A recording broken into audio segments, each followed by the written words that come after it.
예수께서 듣고 있던 사람들에게 이 모든 말씀을 마치고 가버나움으로 들어가셨습니다. 그곳에는 백부장 한 사람이 있었는데 그가 신임하는 종 하나가 병이 들어 거의 죽어가고 있었습니다. 백부장은 예수의 소문을 듣고 유대 장로들을 예수께 보내 자기 종을 낫게 해달라고 부탁했습니다. 장로들이 예수께 와서 간곡히 부탁했습니다. 이 사람은 선생님이 그렇게 해주실 만한 사람입니다. 그는 우리 민족을 사랑하고 우리 회당도 지어주었습니다. 예수께서는 그들과 함께 가셨습니다. 예수께서 그 집에서 멀지 않은 곳에 이르렀을 때 백부장은 친구들을 보내 예수께 이렇게 아뢰도록 했습니다.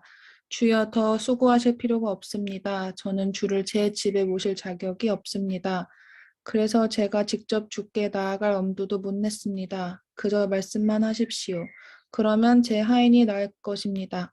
저도 상관 아래 있으면서 제 아래도 부하들이 있는 사람입니다. 제가 부하에게 가라 하면 가고 오라 하면 오며 하인에게 이것을 하라 하면 됩니다. 예수께서는 이 말을 듣고 백부장을 놀랍게 여겨 돌아서서 또 따라오던 사람들에게 말씀하셨습니다. 내가 너희에게 말한다. 이스라엘에서도 이렇게 큰 믿음을 본 적이 없다. 백부장이 보냈던 사람들이 집으로 돌아가 보니 그 종이 벌써 나아 있었습니다. 누가복음 7장 1절로 10절까지의 말씀을 가지고 그저 말씀만 하옵소서라는 제목으로 말씀을 나누기를 원합니다. 누가복음 6장에 보면요. 예수께서 제자들과 함께 산에서 내려와 평지에 서 계셨습니다. 거기에는 제자들의 큰 무리가 있었고 또 온 유대와 예루살렘과 두로와 시돈의 해안 지방에서 모여든 많은 백성이 큰 무리를 이루고 있었습니다. 그들은 예수의 말씀도 들었어요. 자기들의 병도 고치고자 몰려온 사람들이었습니다. 말씀도 듣고 병도 고치고. 더러운 영들에게 시달리던 사람들도 있었는데 그들은 낫게 됐습니다. 왜요? 예수님을 만났기 때문에. 그러자 사람들은 모두 예수를 만져보려고 애썼습니다. 예수에게서 능력이 나와 그들을 모두 고쳐주었기 때문입니다. 한번 상상해 보세요. 병든 자들이 와서 예수님을 만지거나 예수님과 대화를 나누고 예수님이 말씀하시면 그 자리에서 병이 낫습니다. 그리고 계속해서 전하시는 천국 복음에 대해서 듣고 하나님의 나라를 꿈꾸며 믿음을 가지고 또 예수님의 말씀 앞에 나아갑니다. 이런 무리들이 막 몰려오는데 장소를 상관하지 않고요. 예수님께서는 회당이든 해변이든 평지이든 산이든 어디든지 가시는 곳마다 하나님의 나라를 선포하셨고요. 하나님 나라의 백성들이 어떻게 살아야 할지를 가르치셨고요. 또 병든 자들을 고치셨습니다. 예수님의 큰 세 가지 사역이 있었다면 프리칭, 티칭, 그리고 힐링 이렇게 세 가지입니다. 모여드는 무리들은 예수님의 말씀을 듣고자 하는 사람들도 있었고 자기들의 병을 고치고자 하는 사람들이 몰려왔다고 했죠. 단순히 육신의 그러한 병뿐만 아니라 더러운 영, 이 귀신 들린 자들도 있었습니다. 예수님께서는 능력이 많으신 하나님의 아들이시죠. 그래서 그 능력으로 그들을 모두 고쳐 주셨습니다. 계속해서 누가복음 5장으로 가보겠습니다. 우리 27절부터 32절까지 우리 강현 형제가 읽어주기 바랍니다. 네, 말씀 읽겠습니다. 누가복음 5장 27절 이 일 후에 예수께서는 밖으로 나와 예비라는 세리가 세관에 앉아 있는 것을 보고 말씀하셨습니다. 나를 따라라. 그러자 레위는 그 자리에서 벌떡 일어나 모든 것을 버려두고 예수를 따랐습니다. 레위는 예수를 위해 자기 집에서 큰 잔치를 열었습니다. 많은 세리들과 다른 사람들이 그들과 함께 음식을 먹고 있었습니다. 그러자 바리새파 사람들과 그들이 율법학자들이 예수의 제자들을 비방했습니다. 당신들은 어찌해서 세리들과 죄인들과 함께 어울려 먹고 마시는 거요? 예수께서 그들에게 대답하셨습니다. 건강한 사람들에게는 의사가 필요 없고 병든 사람들에게만 의사가 필요하다. 나는 의인을 부르러 온 것이 아니라 죄인을 불러 회개시키러 왔다. 가능한 아멘. 바리새파 사람들과 율법학자들이 또 세리들, 죄인들과 함께 어울려 먹고 마시는 예수님과 제자들을 비방했다고 그래요. 예수님께서는 건강한 사람에게는 의사가 필요 없고 병든 사람에게만 의사가 필요하다라고 말씀하시면서 의인을 부르러 온 것이 아니라 죄인을 불러 회개시키러 오셨다고 하셨습니다. 저와 여러분이 예수님께 나아가야 하고 또 예수님을 만나야 하고 예수님과 함께 동행해야 하는 이유는 우리가 의인이어서가 아닙니다. 죄인인 우리에게는 예수님이 필요한 거예요. 자신이 아프다고 죄인이라고 의식하지 못하고 인정하지 않으면 예수님께 나아갈 필요도 못 느끼겠죠. 나는 깨끗해. 나는 거룩해. 난 죄인이 아니야. 라고 착각하는 사람들은 자기 눈에 있는 들보는 보지 못하고 다른 사람의 눈에 있는 이 자그마한 티는 잘 보게 되는 것입니다. 누가복음 6장 41절 42절엔 이렇게 기록하고 있습니다. 어째서 너는 내 형제의 눈에 있는 티는 보면서 네 눈에 있는 들보는 깨닫지 못하느냐. 내 눈에 있는 들보는 보지 못하면서 어떻게 형제에게 형제여 내 눈에 있는 티를 빼자고 하겠느냐. 위선자여 먼저 내 눈에서 들보를 빼내라. 그런 후에야 네가 정확히 보고 형제의 눈 속에 있는 티를 빼낼 수 있을 것이다. 지금 계속해서 예수님을 따르는 많은 무리들이 있고 그들 중에는 병든 자들이, 약한 자들이, 귀신 들린 자들이 있었어요. 예수님과 제자들이 세리와 그리고 죄인들과 함께하는 그 병든 자들과 함께하는 그 모습들 속에서 율법학자들과 바리새파 사람들은 어떻게 그럴 수가 있느냐, 죄인들과 어떻게 먹고 마실 수 있느냐라고 하지만 정말 눈 멀고 정말 들보가 있는데도 불구하고 다른 사람의 티를 가지고 시비를 거는 이들이 있었기 때문에 이렇게 직접적으로 또 비유로 말씀하고 계셨습니다. 계속해서 6장입니다. 46절로 가서 우리 나영 자매가 읽어주기 바랍니다. 어째서 너희는 나를 주여 주여 하고 부르면서 내가 말하는 것은 행하지 않느냐. 내게 와서 내 말을 듣고 그대로 실천에 옮기는 사람이 어떤 사람과 같은지 너희에게 보여주겠다. 그는 땅을 깊이 파고 바위 위에 단단히 기초를 세운 건축자와 같다. 홍수가 나서 폭우가 덮쳐도 그 집은 흔들리지 않았다. 그 집이 잘 지어졌기 때문이다. 그러나 내 말을 듣고도 실천에 옮기지 않는 사람은 기초 없이 맨 땅에 집을 지은 사람과 같다. 그 집은 폭우가 덮치는 즉시 무너져 폭삭 주저앉았다. 주님의 말씀을 듣고 그대로 실천에 옮기는 사람, 똑같이 말씀을 들어요. 실천에 옮기지 않는 사람도 똑같이 말씀을 들어요. 그런데 그 다음에 실천했느냐 안 했느냐죠. 그것 때문에 또 결과가 달라지죠. 똑같이 홍수가 나고 폭우가 덮쳐요. 말씀을 들었거나 듣고 행한 자나 말씀을 듣고 행하지 않은 자나 똑같이 홍수가 나고 폭우가 덮쳤을 때 또 결과가 달라요. 하나는 흔들리지 않았다고 합니다. 또 하나는 즉시 무너져 폭삭 주저앉았다고 하십니다. 여러분의 믿음은 어떻습니까? 이 말씀을 하시고 예수님께서는 자리를 옮기셨습니다. 바로 오늘 함께 나눌 본문으로 이어집니다. 누가복음 7장 1절로 2절입니다. 예수께서 듣고 있던 사람들에게 이 모든 말씀을 마치시고 지금 좀 전에 했던 그 내용들이에요. 말씀을 마치시고 가버나움으로 들어가셨습니다. 그곳에는 백부장 한 사람이 있었는데 그가 신임하는 종 하나가 병이 들어 거의 죽어 가고 있었다라고 기록하고 있어요. 잠깐 우리 좀 보겠습니다. 제가 좀 이렇게 피해야 될까요? 예. 자, 예수님께서 사역하시던 그 많은 그런 지역들입니다. 예수님은 나사렛에서 태어나셨고요. 가나 혼인잔치에서 물로 포도주를 만드셨던 예수님이십니다. 그리고 동네를 옮기셔서 게네사렛, 고라신, 가버나움, 벳세다, 때로는 디베랴, 그리고 이 갈릴리 바다를 중심으로 또 배를 타고 가다라 지방에도 가신 적이 있습니다.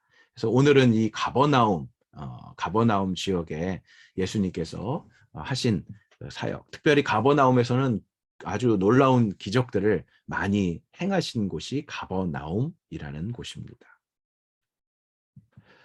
그 가버나움에 누가 있었다고요?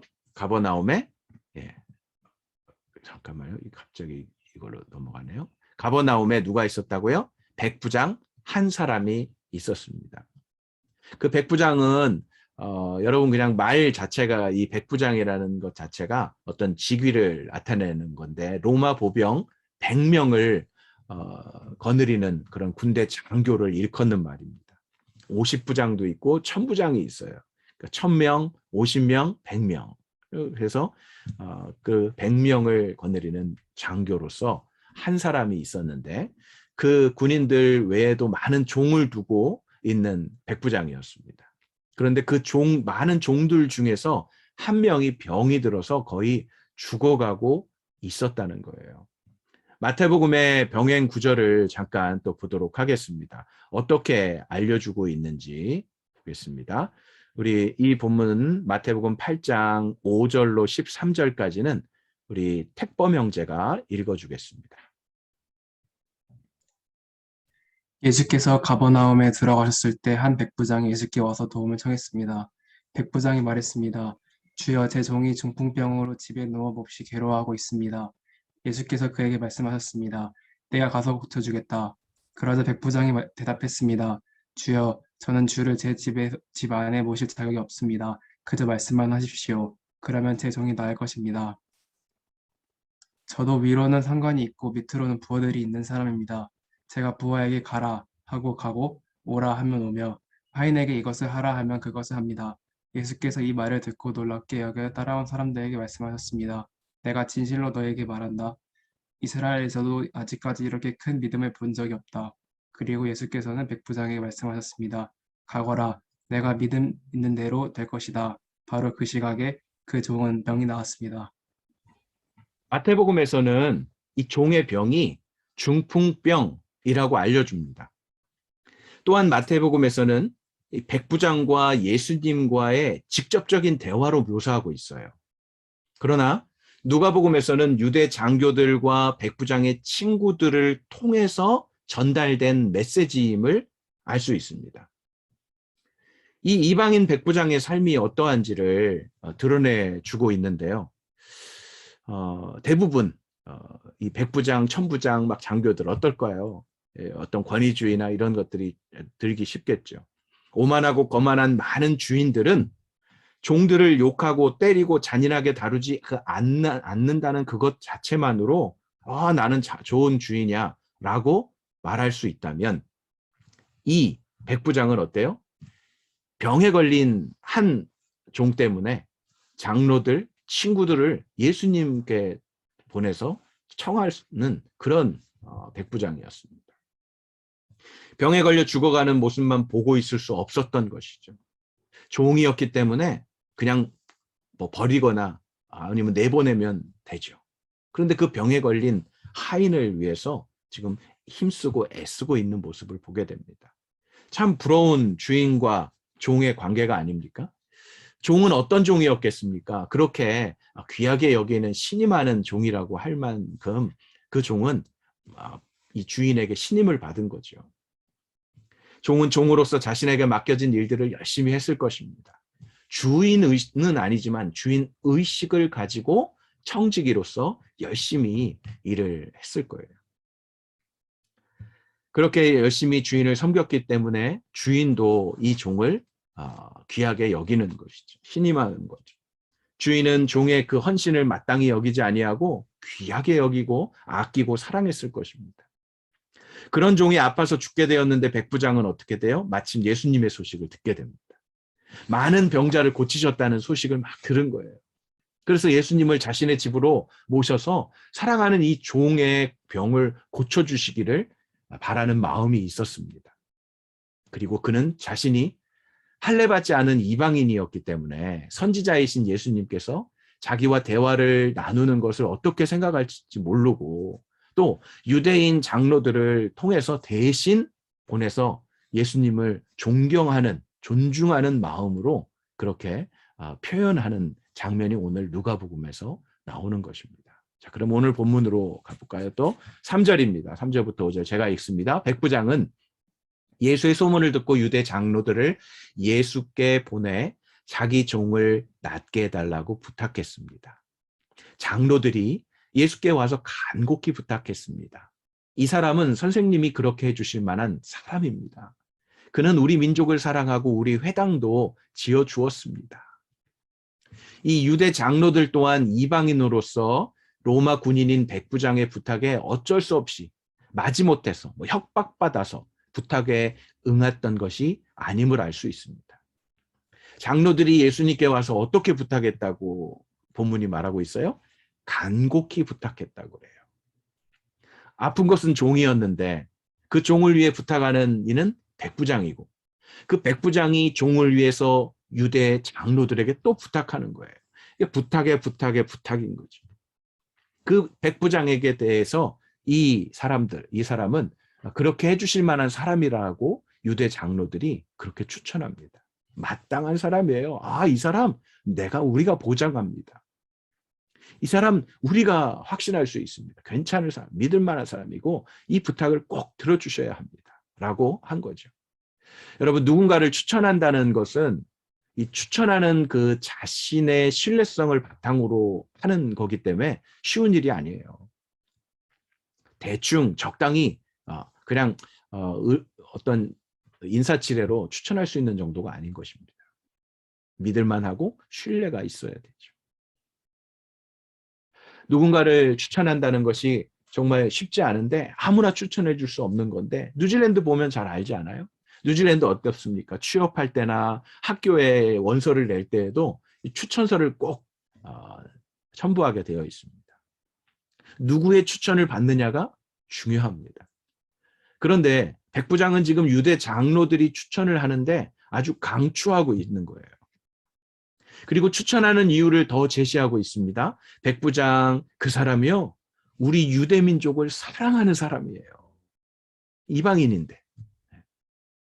게다가 자신의 재산으로 유대인이 가장 중요하게 여기는 교육의 장소인 회당을 지어준 사람이에요. 라고 덧붙이며 추천해주고 있습니다.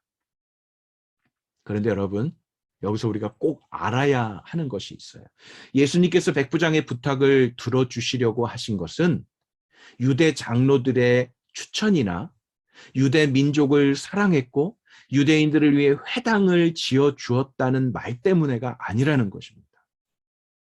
예수님께서는 의인을 위해 오신 것이 아니라 죄인을 위하여 오신 분이시기에 그런 어떤 직이나 선한 행위보다도 모든 민족과 백성이 구원받기 원하시는 분이시기 때문에 억눌린 자, 갇힌 자, 그리고 소외된 자, 병든 자를 찾아오신 분이시기에 백부장의 부탁에 그 집으로 향하여 가기로 결정하신 것입니다.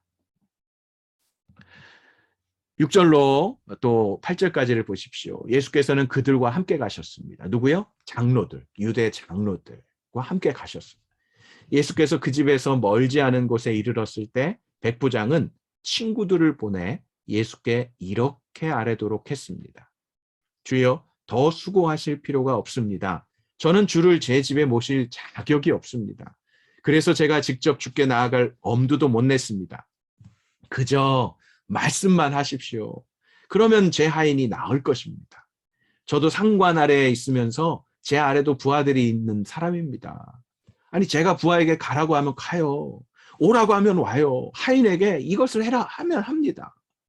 라고 전달을 한 것입니다. 예수님을 직접 만나지 않고 이 대리인들을 보내는 백부장의 태도는 이방인들의 집을 방문함으로써 자신들의 정결 규례를 범하는 것을 경계하는 이 유대인들의 전통적인 태도와 연관되어 있습니다. 이방인 백부장은 유대인들의 전통주의를 존중한 거예요. 그렇게 해서 자신이 내가 이방인인데 예수님을 오시라고 했다가 예수님이 곤란해지면 안 되지 라고 알아서 처신을 한 것입니다. 예수님은 어떠신가요? 이 백부장은 이방인으로서 예수님과 가까이 가기가 어려우니까 거리를 두고 오시지 말라고, 거기서 말씀하시라고 이렇게 했다면, 예수님은요, 지금 이 백부장과 하인의 집을 향해서 가까이 가고 계시는 분이십니다. 예수님께서는 몸소 유대 장로들을 따라서 백부장의 집으로 향하여 가고 계십니다. 그게 바로 예수님이십니다. 인카네이션, 성육신, 죄인인 우리를 위해서 예수님이 우리의 몸을 입고 이 땅에 오신 것입니다. 우리가 거룩하게 하나님 앞에 나아갈 수 있는 길이 없어요. 우리 스스로는 없어요. 죄인이기 때문에. 그 집에 가까이 왔을 때 백부장은 다시 그의 친구들을 예수님께 보냈습니다. 그리고 그의 말을 전합니다. 주여, 아니 저희 집까지 이렇게 수고스럽게 오시지 않으셔도 됩니다. 주님을 제 집에 모실 만한 그런 자격이 저에게는 없습니다. 그렇다고 제가 직접 주께 나아갈 만한 자격도 없습니다. 그러니 계신 그곳에서 그저 제 종의 병이 낫겠다, 나을 것이다 라고 말씀만 하십시오. 그렇게 말씀만 해주시면 제 하인의 병이 나을 것을 믿습니다 라고 말입니다. 왜 제가 그렇게 말씀드리냐면요, 저도 저보다 높은 천부장이 있어요. 제 아래에 50부장과 같은 부하들이 있어요. 그래서 제가 명령만 하면 그대로 합니다. 종들도 마찬가지고요. 그러니 주께서 제 종의 병도 말씀으로 꾸짖으시면, 명령하시면 제 하인이 낫게 될 것이라는 믿음이 저에게 있습니다 라고 하는 것입니다. 백부장은 예수님을 직접 본 것이 아니었습니다. 예수님의 능력과 가르치는 말씀을 직접 가까운 거리에서 눈으로 보고 귀로 듣고서 하는 말이 아니라는 거예요. 우리도 역시 예수님 당시의 제자들이나 유대 백성들처럼 보지도 만나지도 못했지만 성령의 감동으로 기록된 성경 말씀을 통해서 하나님과 독생자 예수 그리스도와 성령님의 삼위 하나님 되심과 우리를 구원하신 사랑과 우리를 향하신 계획을 읽고요, 듣고요, 묵상하면서 그 말씀대로 되리라고 믿음을 가지고 기도하며 신뢰하며 살아가고 있는 것입니다. 그것이 그리스도인입니다. 믿는 자입니다. 이 믿음이 복된 것이죠. 분명 믿음에도 분량이 있고 실체가 있다는 것입니다. 주님께서 차별하시고 비교하시지는 않아요. 믿음에 대해서는 분명하게 바라시고 인정해 주시고 계시는 주님이심을 성경 곳곳에서 볼 수 있습니다. 때로는 제자들에게 너희가 왜 믿음이 없느냐, 왜 믿음이 적느냐라고 책망하셨던 적도 있어요.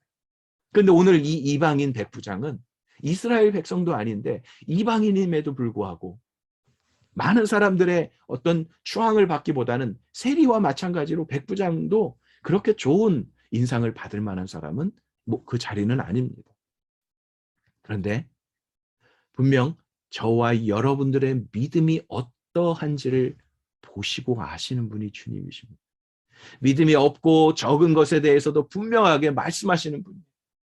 의심하지 말고 믿어라 라고 우리에게 믿음을 요구하시는 분이 예수님이십니다. 우리의 죽고 사는 것도 믿음에 달려 있음을 성경은 우리에게 여러 번 강조하고 있습니다. 오늘 본문 9절과 10절을 보십시오. 예수께서는 이 말을 듣고, 어떤 말이요? 백부장의 친구들을 통해 들은 백부장의 그 믿음의 고백이요. 그저 말씀만 하십시오. 명령하시면 제 하인이 낫겠습니다 라고 하는 그 말을 듣고 백부장을 놀랍게 여기셨습니다. 예수님이 놀라실 정도면 굉장히 놀라운 거죠.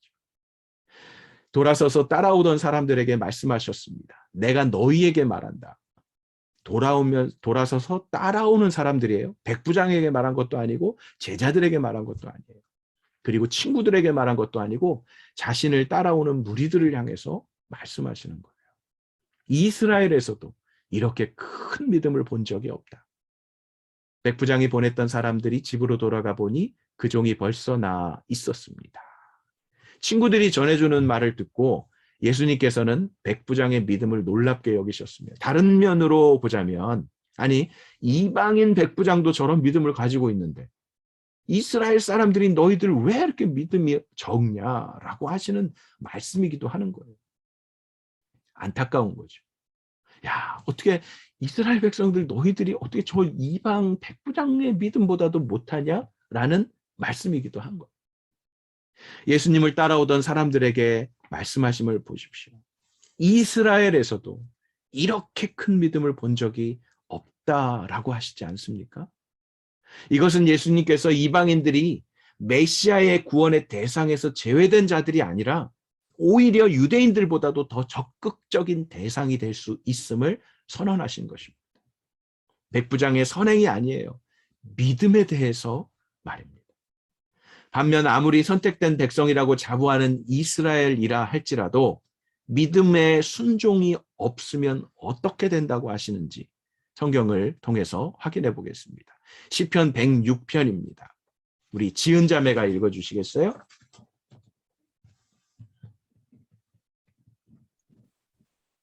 그들이 그 기쁨의 땅을 멸시하며 그 말씀을 믿지 아니하고 그들의 장막에서 원망하며 여호와의 음성을 듣지 아니하였도다. 이러므로 그가 그의 손을 들어 그들에게 맹세하기를 그들이 광야에 엎드려지게 하고 또 그들의 후손을 뭇 백성 중에 엎드려뜨리며 여러 나라로 흩어지게 하리라 하셨도다. 네. 보세요. 그 말씀을 믿지 아니한다. 누가요? 이스라엘 백성들이요. 원망하고 멸시했대요. 하나님의 약속을 원망하고 멸시하는 거예요. 그리고 그 여호와의 음성을 듣지 아니했대요. 광야에서 계속 방황하잖아요. 가나안 땅에 들어가지도 못하잖아요. 그들이 광야에서 엎드러지게 하겠다. 왜요? 듣지 아니하고 믿지 아니하니까. 이스라엘 백성입니다. 하나님 택하시고 하나님 사랑하시는 백성인데 말씀을 듣지 않고 말씀을 순종하지 않고 믿지 않는 자들에게 이렇게 하시겠다는 거예요. 자신들이 아브라함의 후손이라고 여기며 하나님의 말씀을 듣지도 믿지도 아니한다면 소용이 없다는 것입니다. 왜요? 이방인임에도 불구하고 예수님의 말씀을 예수님의 주되심을 믿음으로 고백하면 예수님의 하나님의 백성으로 사랑을 누리고 받게 되는 것이죠. 어떤 자들이 구원을 받는 믿음의 후손이 되는 것입니까? 우리 마지막으로 로마서 4장 16절로 24절인데 우리 동은 자매가 읽어주시기 바랍니다. 그러므로 약속은 믿음으로 말미암습니다. 이는 아브라함의 모든 후손 곧 율법을 따라 사는 사람뿐 아니라 아브라함의 믿음을 따라 사는 사람들에게도 은혜로 이 약속을 보장해 주시기 위한 것입니다. 아브라함은 우리 모두의 조상입니다. 기록되기를 내가 너를 많은 민족의 조상으로 세웠다라고 한 것과 같습니다. 아브라함은 그가 믿은 하나님, 곧 죽은 사람을 살리시며 없는 것을 있는 것 같이 부르시는 하나님 앞에서 우리의 조상이 됐습니다. 아브라함은 소망이 없는 가운데에서도 소망을 갖고 있었습니다. 소망을 갖고 믿었습니다. 이는 내 후손이 이와 같을 것이다 라고 하신 말씀대로 많은 민족의 조상이 되게 하기 위한 것이었습니다. 아브라함은 100세나 돼 이미 자기 몸이 죽은 것 같고 사라의 태가 죽은 것 같음을 알고도 믿음이 약해지지 않았습니다. 그는 하나님의 약속을 믿고 의심하지 않았고 도리어 믿음이 굳건해져서 하나님께 영광을 돌리고 약속하신 그것을 또한 능히 이루실 것을 확신했습니다. 그러므로 이것이 그에게 의로 여겨졌습니다. 그에게 의로 여겨졌다라는 말은 아브라함만을 위해 기록된 것이 아니라 의롭다는 인정을 받을 우리, 곧 우리 주 예수를 죽은 사람 가운데서 살리신 분을 믿는 우리도 위한 것입니다. 네, 너무 중요한 말씀이에요. 나중에 우리 로마서 또 말씀할 때 나누겠지만 지금은 이 메인 텍스트가 아니니까 그러나 아브라함의 그 믿음은 아브라함의 믿음을 따라 사는 사람들에게도 은혜로 이 약속이 보장되어 있다는 것. 소망이 없는 가운데 소망을 갖고 믿었던 아브라함. 죽은 것 같음을 알고도 믿음이 약해지지 않았던 아브라함. 하나님의 약속을 믿고 의심하지 않았다고 해요. 도리어 믿음이 굳건해졌다고 해요. 그래서 하나님께 영광이 되는 거예요. 믿음으로 하나님을 기쁘시게 하니까요. 약속하신 그것을 또한 능히 이루실 것을 확신했대요. 그런 아브라함을 믿음의 사람이라고 인정해 주신 것이고 그를 의롭다 칭하여 주셨다고 합니다. 그런데 아브라함만이 아니라 24절 의롭다 인정을 받을 우리 곧 우리 주 예수 그리스도를 죽은 사람 가운데서 살리신 분을 어떻게 해요? 믿는 우리도 위한 것이라는 거예요. 믿는 우리도라는 것에는 이스라엘 백성만, 선택된 백성만, 유대인들만 이런 말이 아니에요. 모든 이방인이든 성경에 헬라인이든 히브리인이든 남자이든 여자이든 할례 받은 자이든 할례 받지 않은 자이든 유대인이든 이방인이든 누구라도 상관없고요. 의롭다 인정을 받을 우리 어떻게 해요? 예수 그리스도를 죽은 사람 가운데서 살리신 분 하나님을 믿는 우리 모두가 바로 그런 의의 사람이라는 것. 예수님께서는 백부장의 그 큰 믿음으로 말미암아 그의 종을 낫게 하시는 능력을 베풀어 주셨어요. 가거라, 네가 믿음대로 될 것이다. 사랑하는 여러분, 여러분의 믿음이 이렇게 되기를 축원합니다. 자신의 죄를 인정하고요. 그런 나를 사랑하시는 주님 앞에 죄인이지만 감히 뭐라 드릴 말씀이 없지만 그런 나를 위하여 이 땅에 사람으로 오셔서 십자가를 지시고 죽임당하신 예수님, 나의 죄를 위하여 대신 죽어주신 예수님, 그분이 이 땅에 오신 그 사실, 진리라고 믿고 주 예수 그리스도를 나의 구주, 나의 하나님으로 고백하면서 주인으로 섬기는 사람, 그런 믿음의 사람이 되기를 원합니다. 그리고 주인 되시는 주님께 나의 주님, 저에게요 뭐라고 말씀하시는지 그저 말씀만 하십시오 라고 고백하는 저와 여러분들이 됐으면 좋겠어요. 어찌 보면 우리는 믿음이 있다고 하지만 그 믿음이 내가 뭐라고 하든지 들어주시겠지라는 것으로 그것을 믿음으로 착각할 때가 있어요. 그래서 기도할 때 그러잖아요. 제가 이러한 것들을 저에게 주실 줄 믿습니다. 저에게 주실 줄 믿습니다. 제가 구할 때 주신다고 약속하시지 않았습니까? 하고 달라고 이 나의 어떤 그 믿음을 그런 어떤 확신 가운데 구하는 것에서 두는데 이 나의 구하는 것에 둘 것이 아니라 나의 어떠함이 아닌 내가 구하고 내가 부르고 내가 바라보고 있는 주님이 어떤 분이신가를 믿는 믿음. 그 믿음으로 진정한 믿음으로 나아갈 때 주님께서 우리의 말씀하시고 역사하시고 응답하시는 분이심을 마음껏 경험하는 저와 여러분들이 됐으면 좋겠어요. 내가 원하는 것을 들어줄 줄 믿습니다가 아니라 나 같은 죄인을 살리신 분이 주님이십니다. 나의 미래와 나의 삶이 어떤 미래와 삶이 되실지 아시는 분이 주님이십니다. 주님께서 나의 삶의 주인 되시니 그저 말씀만 하십시오. 그 말씀대로 제가 순종하겠습니다. 따르겠습니다. 내 생각이나 계획이나 감정이나 경험보다도 주님의 말씀이 우선이고 전부이고 그 말씀대로 되리라는 믿음을 주셔서 그 믿음대로 살아가기를, 그런 살아가는 제가 되기를 원합니다. 라는 고백이. 그런 고백을 하는 저와 여러분들 모두를 되기를 주님의 이름으로 축원합니다. 그저 말씀만 하옵소서. 제가 따르겠습니다. 라고 말입니다. 팬데믹의 이 시간들 속에서 청년의 때를 보내는 여러분들의 삶 속에 아직 불확실한 미래를 향해서 여전히 불안하고 어떻게 살아야 할지, 어디로 가야 할지, 무엇을 해야 될지 당연히 잘 잡히지도 않고 보이지도 않고 또 그렇게 뚜렷한 확신도 없는 그때를 살아가는 여러분들이라 할지라도 여러분들과 함께 하시고 여러분들에게 말씀하시고 여러분들에게 찾아오셔서 만나시고 교제하고 함께하기 원하시는 주님께 맡기십시오. 그리고 주님을 신뢰하십시오. 그저 말씀만 하십시오. 제가 그 말씀대로 순종하겠습니다. 라고 하는, 단순히 백부장의 믿음을 닮아라 라고 하는 그런 차원보다 여러분들은 그 백부장의 믿음보다 더 큰 믿음으로 선포하며 나아가는 우리 홀리 임팩트 모든 지체들이 되기를 주님의 이름으로 간절히 축원합니다.